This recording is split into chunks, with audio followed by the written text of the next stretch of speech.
Man, Butta Biscuits must be a hell of a drug.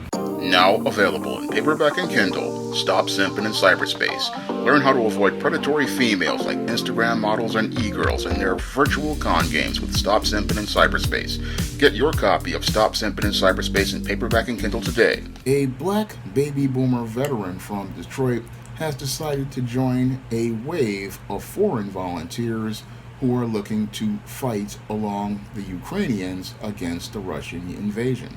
Now, your M. Dujan Johnson, who is 62 years old, has decided to go over to the Ukraine because he wants to go and fight against the Russians and fight for so-called democracy.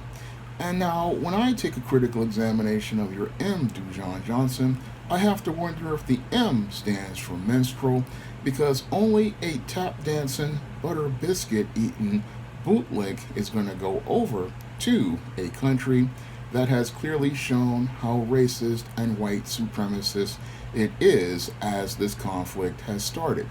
Now, your Ukraine pushes the narrative that they are being victimized by these Russians, but they all have time to participate in racism and white supremacy against Africans. Now, your Ukrainians have been going out here and mistreating Africans who have been trying to leave this war-torn country by denying them the ability to get on trains, stating that it's about Ukrainians first and leaving these Africans to go out here and be stuck in the middle of a war zone with no way to escape. And your M. Dujan Johnson, he's thinking that these same racists who have gone out here and mistreated Africans are worth fighting for. And I have to wonder if your M stands for minstrel, because you're sitting here seeing how black Africans are being mistreated and being given their N-word moment, and you're still going to go over and fight for the same racists. Because that's just absolutely mind-boggling to me, how we've got this guy, he's willing to go out here and suit up to go fight for other people who have actively participated in racism against Africans, and then he thinks as an African American they're going to see him as an equal. That's just mind-boggling to me, but I understand that this is how the baby boomer mindset operates, because a lot of your baby boomer black Americans, a lot of them are some of the worst bootlicks to ever grace this country, because a lot of these baby boomers, a lot of them buy into this idea that they'll be seen as Americans at first and black second, not understanding that these same Ukrainians went out here and already refuted that narrative with the Africans who were in that country. So you see that the African was not seen as a person that they cared about, but then you're going to go over there thinking that you're special because you still believe in a rainbow that doesn't exist in a country where they have had Nazi groups as a part of their military. Now, that's something that seems to fly over the head of this butter biscuit bootleg.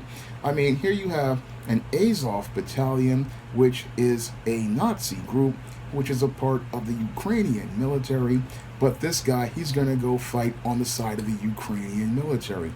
Again, mind-bogglingly stupid, but when you deal with this whole baby boomer, these butter biscuit bootlicks, they still believe in a rainbow, even though that rainbow does not see anything about you but the color of your black skin.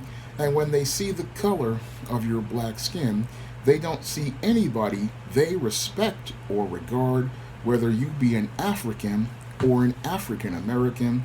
You're all the same type of N-word to them, and because they see you as an N-word, they have no regard for you.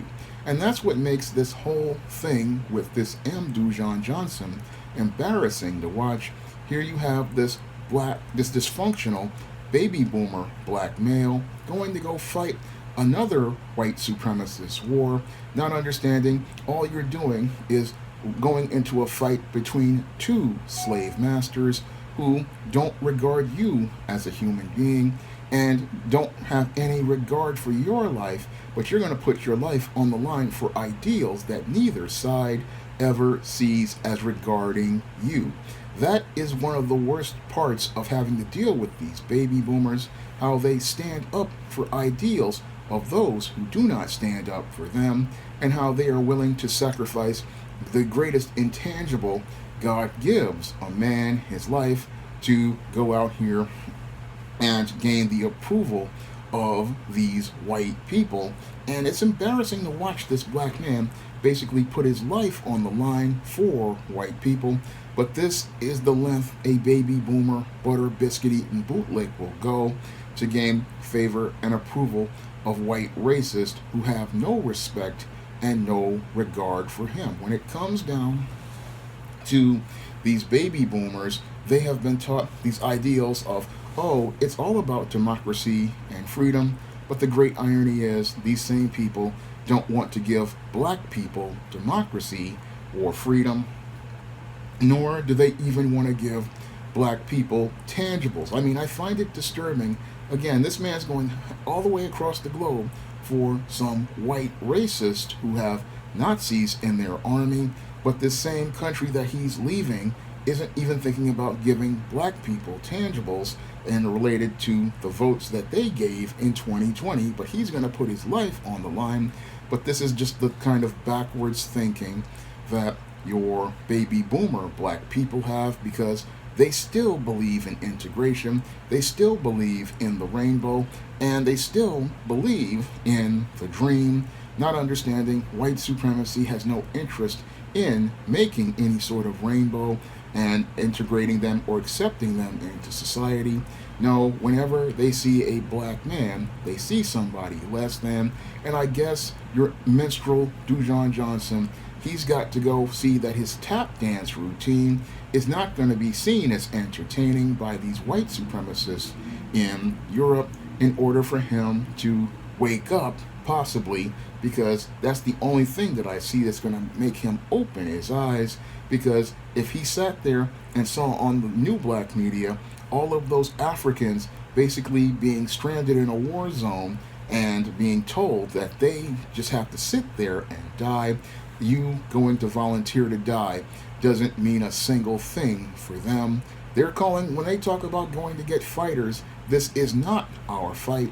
But you'll have this guy sitting there looking to make it his fight because he wants to get the brownie points with the white man, and he's willing to sacrifice the most important gift God has given everyone, and that is their life, to gain favor and approval with white people. And it shows how deep the damage is to the black mind of some of these baby boomers, how they practically deify and worship white people, and how this deification and worship of white people, this is something that just shows how completely disturbed these individuals are.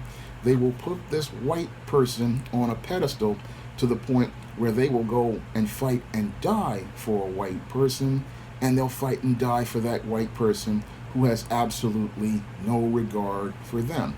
It's no different than some black guy who goes and fights in the Confederacy in the Civil War. I mean, that is one of the most backwards things you could ever do. You're fighting to preserve a system of slavery that was meant to oppress you and keep you in a second-class status, and that is a similar thing to what this guy is doing.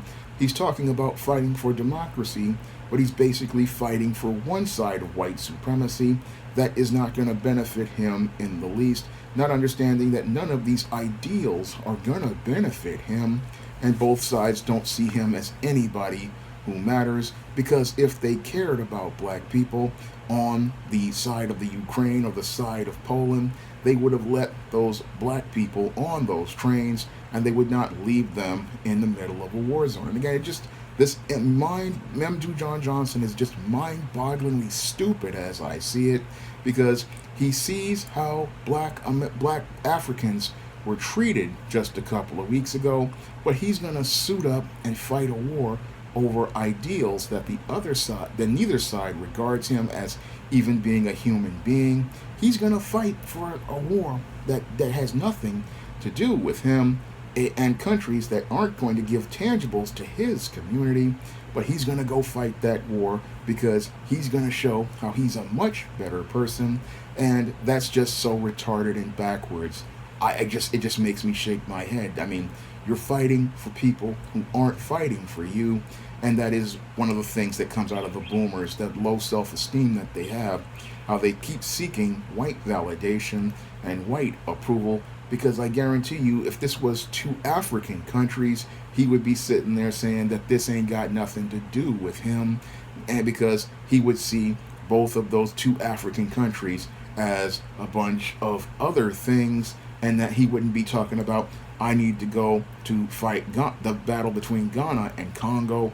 I guarantee you, if it was Ghana and Congo having a fight, he would not be volunteering. He would be sitting there talking about, it's not our fight, just like it's not our fight right here, because if it's not about getting us tangibles and us getting a check cut, it ain't got nothing to do with us, and that's why we need to stay out of it, and we need to go ahead and step away from these kind of bootlicks and let these bootlicks suffer the fate of a fool, because only a fool is going to go fight in a war that has absolutely nothing to do with him, and only a fool is going to go fight somebody's battle when the people in that battle have already put up signs saying that they support murderers like Derek Chauvin. That's what also disturbs me.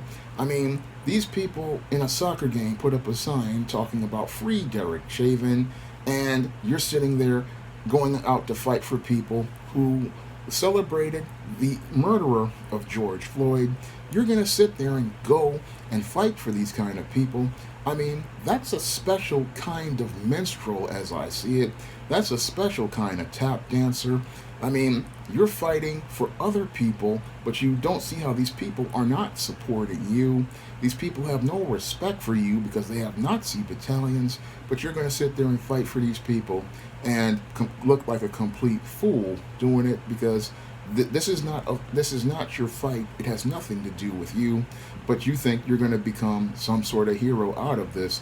But the whole thing is, all those people you're trying to be a hero with see you nothing as more than a laughing stock, and you going over to there basically makes you a part of what Dr. David Carroll used to say, the laughing stock of civilization. And this is what this guy is doing by proxy to foundational black Americans.